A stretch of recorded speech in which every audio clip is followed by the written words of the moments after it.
thanks for listening. This is episode 3 of Ape Shit, an atheistic view of anything. .com. B-Daddy. Good to be back. We had to take a little bit of time off of recording because we had some stuff we had to do. Yeah, they only allow us to record so much a month with the plan we have, and then also we had drill last weekend. We wanted to record, but we didn't get around to it. Yeah, just been keeping kind of busy. A few things we wanted to talk about here. We're going to start off the show by introducing our mascot. Now, if you like us on Facebook, or actually if you have the podcast on iTunes, if you like us on Twitter, you've noticed the picture that we use. You will see Hitchens the monkey. Yes. No, Hitchens the ape. Sorry. Yes. That's something that I drew up, and I thought it kind of fit the Ape Shit name. I really like the ape monkey. Yeah, I'm a fan of it too. And of course, we named him Hitchens because we named him after Christopher Hitchens. The late, great Christopher Hitchens. And if you don't know who that is, YouTube him, look at some of his debates, watch him, and he just slams people. Yeah, actually, there's it's called the Hitch Slap when he puts when he puts theists in their place during a debate. He's an awesome guy, and he will be missed. But let's get to some sports. We have the results for UFC 158, Aldo versus Edgar. Just gonna discuss the main card, I guess. A lot of good fights. Joseph Benavidez beat Ian McCall, went to decision. Damian Maia upset John Fitch. He actually, a lot of people were saying that he John Fitch because Fitch is well known for his wrestling prowess and used to wrestle at Purdue and Lafayette, and Damian Maia did what Fitch usually does to people, which is take him down and just stay on him, and he got a unanimous decision. Well, yeah, Damian Maia, he's like one of the best jiu-jitsu guys there is, isn't he?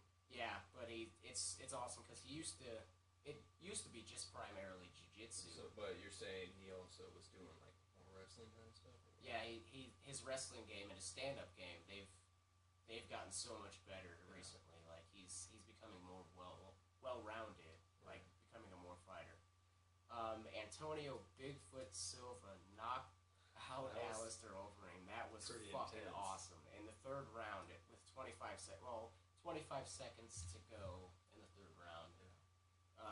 That was fucking awesome. We were watching it, and we just jumped up at the same time. It's like, oh my god! It was so fucking awesome. Not big Alistair Overeem fans, are we? No, it was great to see. That Bigfoot guy, he is the Crimson Chin.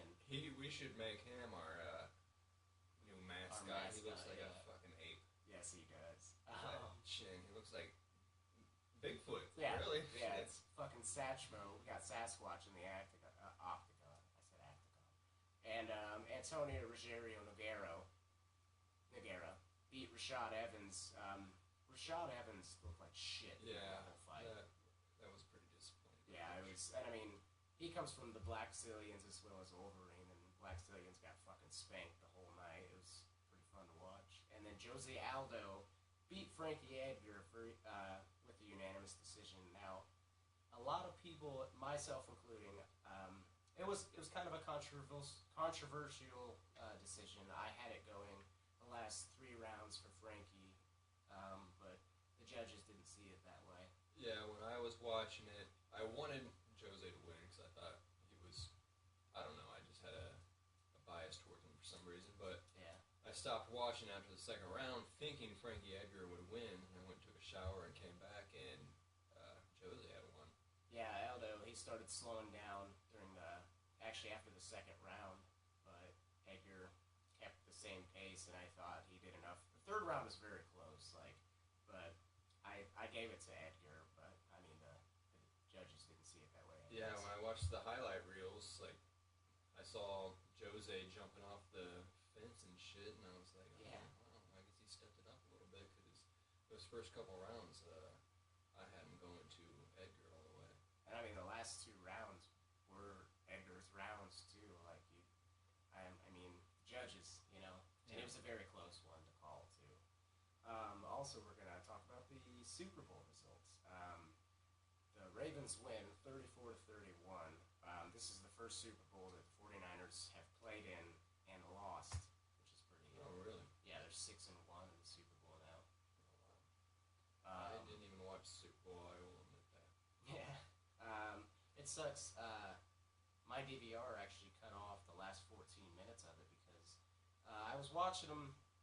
I was watching the UFC fights. My dad came over, and I was kind of showing him the fights. Then we stopped watching those and picked up probably like 40 minutes into the Super Bowl, but we weren't watching it live, so we were like fast forwarding through commercials and stuff. But the dominant performance the first 2 quarters, and then in the second quarter, the power went out at the Superdome, which is pretty funny. That's never happened before.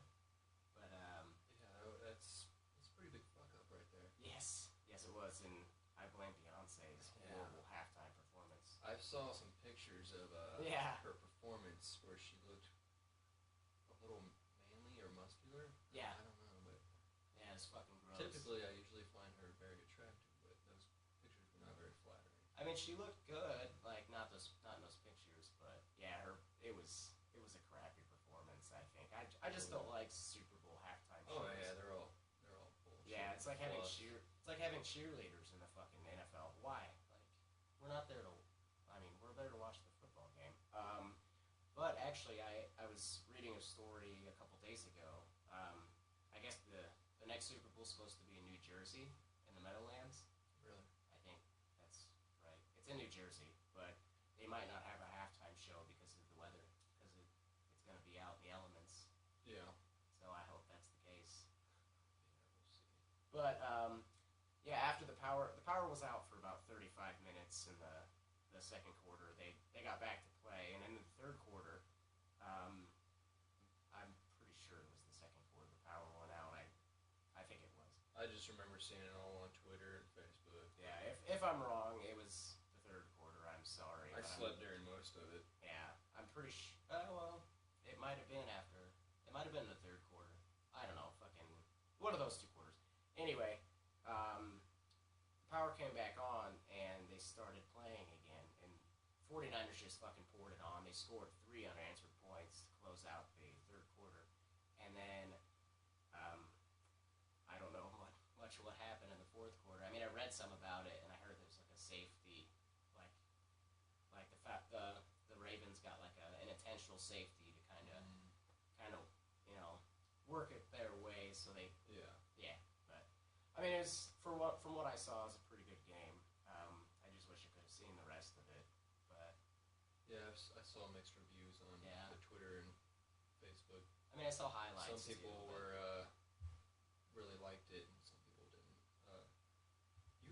You wanted the 49ers, right?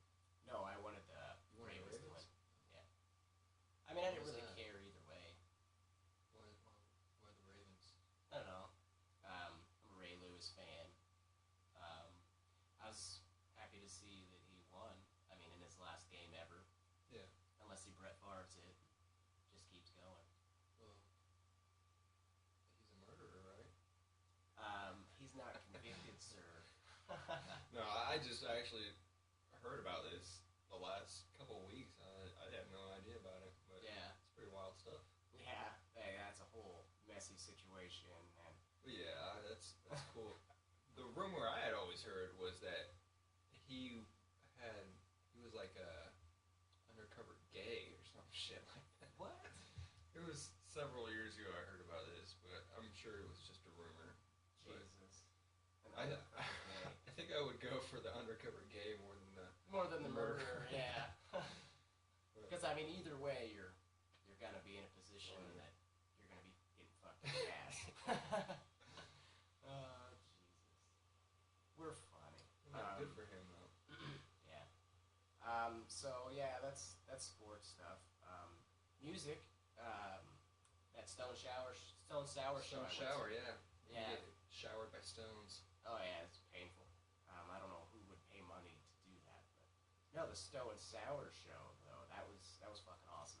Stone Sour doing what they always do, putting on a great performance. Yeah, a few weeks ago, .com went to a Stone Sour show in Fort Wayne at Pierre's, right? Pierre's, yeah.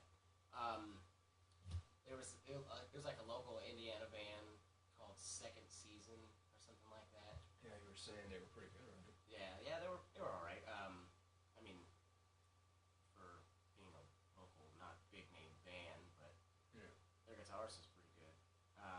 And then Papa Roach was supposed to open up for Stone Sour, and I'm really glad that they didn't because I'm not a huge Papa Roach fan.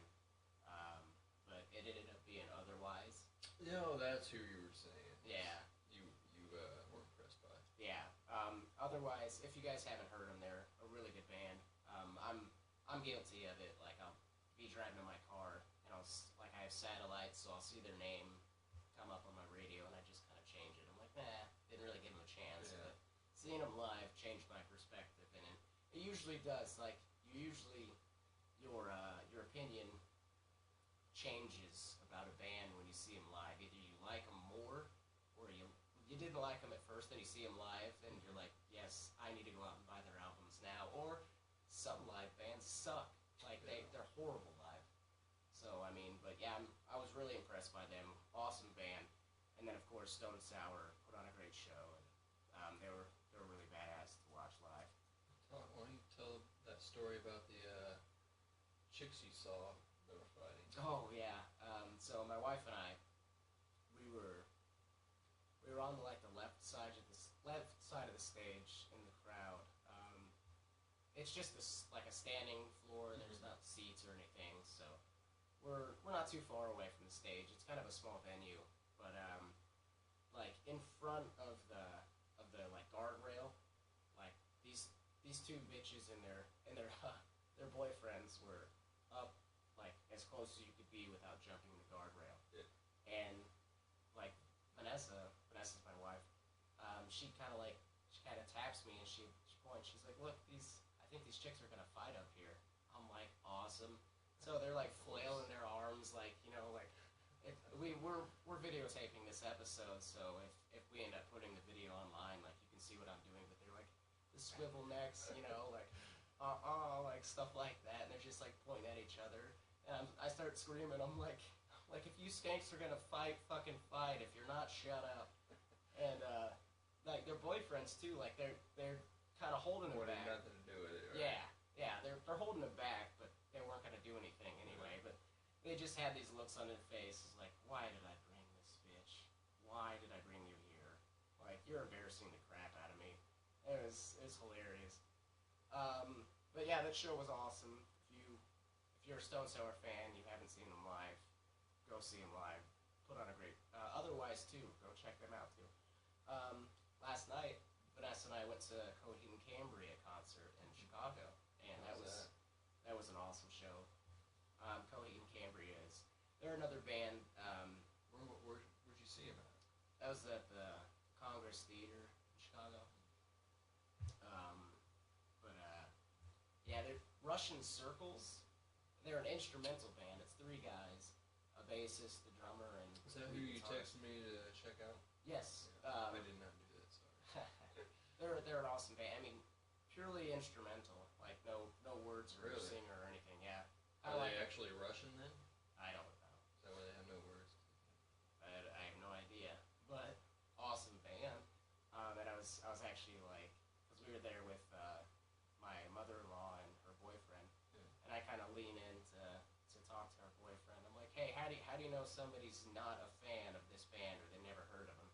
He's like, how? I'm like, when they say, oh, I know the words to all of their songs. But yeah, Russian Circles was a good band.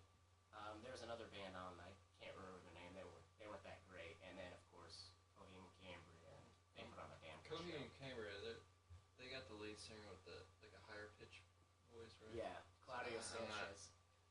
I don't know as much about music as you do, but yeah, I think I've heard some of their stuff. Yeah, they're from New York. Good band. I mean, a lot of people don't really like him because of Claudio's voice, but I think his voice is awesome.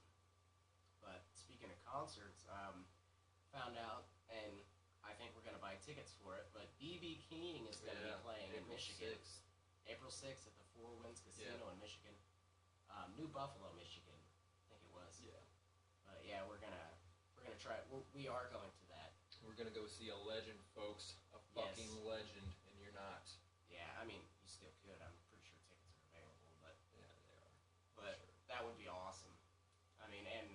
skipping drill. We're skipping saving the world to go see this legend. Yes, because we save so many lives at drill. Yes. But yeah, I mean, a lot of good music out there, and this year I think we should definitely try to find a lot of live performances to go to. Man, concerts are badass. I went to Slipknot with you last year, so we'll have to step it up. Yeah. Do some more. I mean, I really step it up because Slipknot's an awesome band. Well, I mean, step see up the more. number. Yeah. I know what you're saying, but I definitely agree that's a damn good idea. Going from music, Indiana did Connecticut, like, do they sell alcohol on Sundays now? Because I know Indiana and Connecticut. I think that's what the story said, that it had passed in Connecticut. So now Indiana is the last state in the United States. That's what I think. That doesn't sell alcohol on Sundays. What's going on here, Indiana? It's a ridiculous law left over from, when our state was really, really religious. I mean, in many ways it still is. A lot of religious people. But there's no other reason to have this law other than the Lord's Day. Right. And now you have a lot of liquor store owners basically complaining about it being having to open up on Sundays when they typically don't do that. So I don't know if they don't know how to budget or schedule employees another day, but they have a real big issue with it, and they think that it's going to benefit grocery stores and like Walmart and shit like that more than it will them. Well, I mean, I think that's preposterous. Yeah, it is preposterous. Look at all of the other businesses that are open 7 days a week. Like nobody loses in this situation. Like nobody does, except for the people who are against buying liquor on Sundays. And I mean, I think another thing they were saying, they want like bars will lose out. No, because nobody's going to bars on Sunday unless they're fucking alcoholics. Because most people got to go to work on Monday. Yeah. And I mean, it's like you said earlier. Every Sunday, damn near every Sunday, we're like, well, damn, I wish this law wasn't in effect right now. Yeah, why is because we want to go to the grocery store and not the liquor store. No, we'd go to the liquor store because they got cold beer. I mean, it doesn't matter what, like, we could go to the grocery stores because they have cheaper prices on beer. It may be, like, warm, but, like, it's just the fact that we can't buy it on Sundays. That's fucking, it's dumb. I don't want to drive, like, I don't want to have to stock up on Saturday, because if I work all day Saturday, I'm shit out of luck for football. It says here, or other stuff. Indiana is the only state that prohibits retail carry-out sales of beer, wine, and liquor on Sundays. But it is among 12 states with limits on Sunday sales liquor. Yeah. So maybe other states have certain hours. I don't know. Yeah. Which, I mean, do that then. If, like, pass the bill, fucking let us buy alcohol on Sundays and just limit it for like a little bit, like test it out. Like, it doesn't have to be a full-fledged, like, all day Sunday you can buy liquor. Like, just do it, like, just test the waters a little bit. I'm sure nobody is going to be, we should not have done this. Like, we're the last state to do it, so obviously it's working. I got a quote here from Andy Liebemoff, co-owner of Captain Cork liquor stores in Fort Wayne, which I actually used to go to when I lived up there. Said they would have to see, his 15 stores would need to see a $9 million increase in sales in order to have enough profits to cover the additional cost of being open an extra day a week. Really? That's dumb. Like, it's going to be a huge expense and burden, he says. That is ass. With no assurances of a sales increase. That's oh my god, how can you think that way? Like, you're making profit from being open. I mean, sure, like, you have to pay, like, wages and stuff for employees. It's fucking alcohol. People are gonna buy it every day of the week. Like, yeah, people like alcohol. I mean, and more so on their days off. Yeah. Even if they have to go to work the next day, not everybody. I mean, and it's not like they're gonna get shit work faced on Sundays. second so they can have that extra day off on Sunday and still get drunk on Sunday, but still like me, I have to be worked till the afternoon. Like me, I work 4:30 p.m. to 3 in the morning, like Monday through Thursdays. So, I mean, I have to buy it on Saturday, which I don't really. I do stuff on Saturdays. It's weird. Nobody ever buys Sunday beer because what happens is when you get 2 cases of beer on Saturday, well, then you just end up just getting extra shit faced on Saturday. Yeah, that's usually the case. Yeah. All right. Well, moving on from Indiana's shitty laws. Hopefully that does happen. Yeah, because we don't need that ridiculous, stupid religious law anymore. Yeah, I mean, they're trying to play it off as a economical, but it started off as a ridiculous, religious, stupid law, and there's no need for it. There's no need for it. There's no other reason it should be around still. A couple in California sued Scientology, talking about hundreds of thousands of dollars that they donated to the Church of Scientology. They were the money was for specific purposes, but the church actually used it for like bettering their building. Mm-hmm. They misspent it, is what the couple said. Misspent the money that they had given the church. And I mean, Scientology's doing it right because that's the way all churches are ran. Sounds like every other church, religious organization there is. Yeah, I mean, you look at you don't know where that money's going. Yeah, they say, oh, it's going for like FEMA relief or some shit like that. No, put money in the plate every week. You really think that's going to some kind of great cause? No, it's going to go pay this dude in a stupid robe to tell you stories every week. Yeah, and I mean, sure, some of the money in some churches probably does go, but not all of it. I mean, and look at these mega churches. Have you seen these? They look those are the ones that send missionaries, out overseas. Yeah. To push their religion on poor people, like to Africa. Like, well, if you believe in God, your situation's going to get a lot better. You won't see the changes now, but you'll see it in the next life. But yeah, these mega churches are ridiculous too. Like some of them have fucking. I've actually been it wasn't like a mega church, but it's kind of a bigger church in mine. So I agreed to go with my ex to her church, and knowing full well I'm an atheist, she knew that, and everybody else. But I just wanted to go because support her, I guess. I don't know. No, you wanted to go to laugh, right? And then you see these just ridiculous people singing and dancing and raising their arms in the air, talking about these stories from a book thousands of years ago, and it's just weird to see all this dedication to something that's not even. It's fictional. Real. Yeah. If people could like apply the dedication that they put towards church and religion to like science and medicine and stuff that actually helps people, like this world would be such a better place. I agree.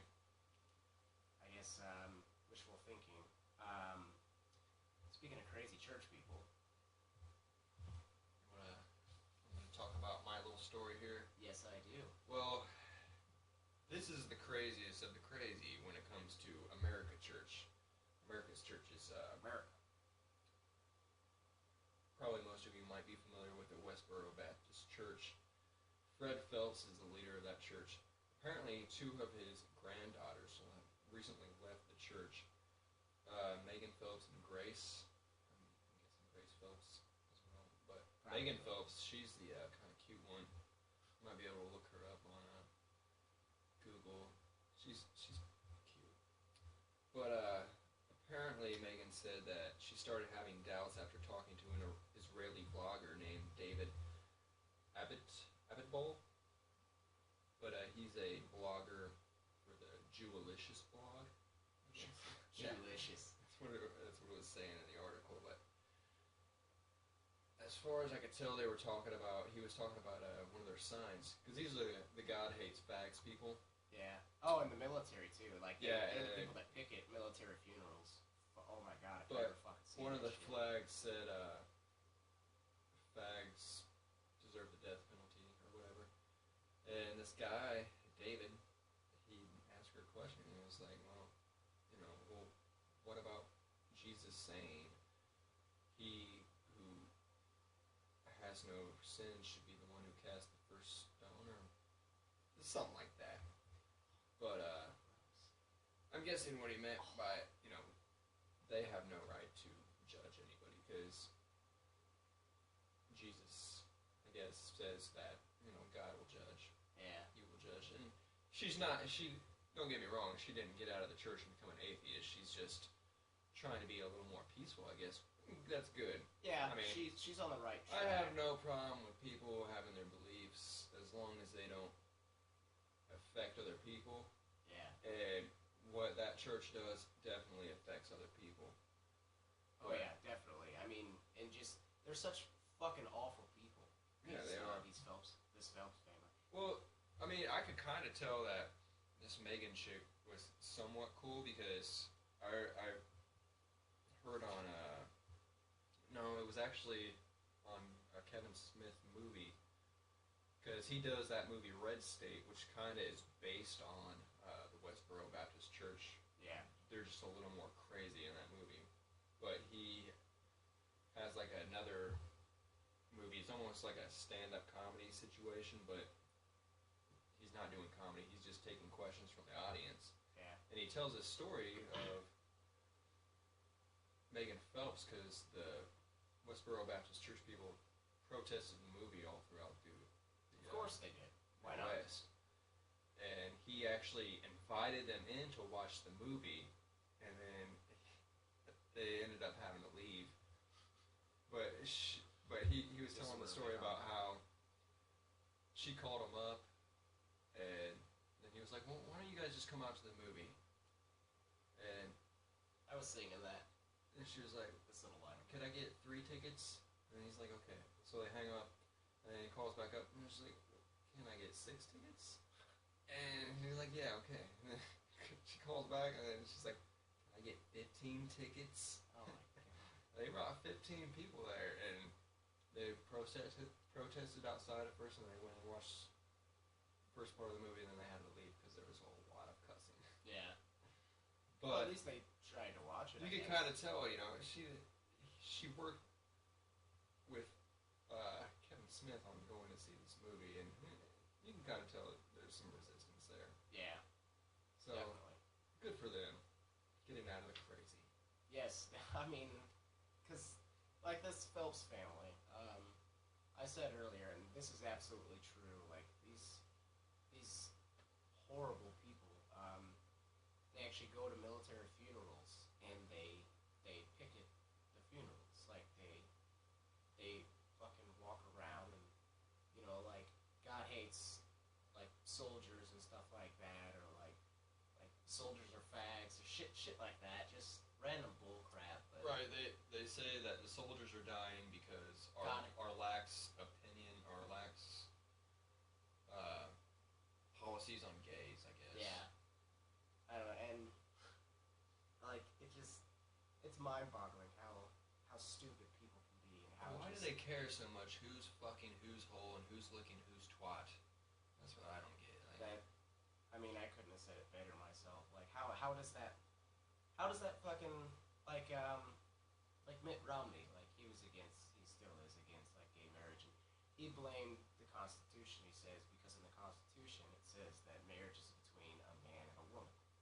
Like, no, you can't blame. Like, we know the reasoning behind it. It's a law that was the Defense of Marriage Act. That's like something that was passed.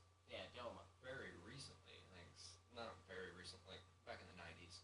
But as far as anything in the Constitution, I think that's the original what he said. Constitution. I don't know. But I mean, he was blaming like the fact, or maybe he. Well, I'm sure he says it was in the Bible. Yeah, but he wasn't saying that. What was in the Bible? Because not everybody has the same fucking Bible. He wasn't saying that though. He was saying he was kind of it might have been the Constitution, I don't know, but he was saying like basically he was saying the law states that or government states that marriage is between a man and a woman. Right, and endowment, yeah, it would. But I mean, the thing is like, sure, yeah, he's saying that, but he's also Mormon.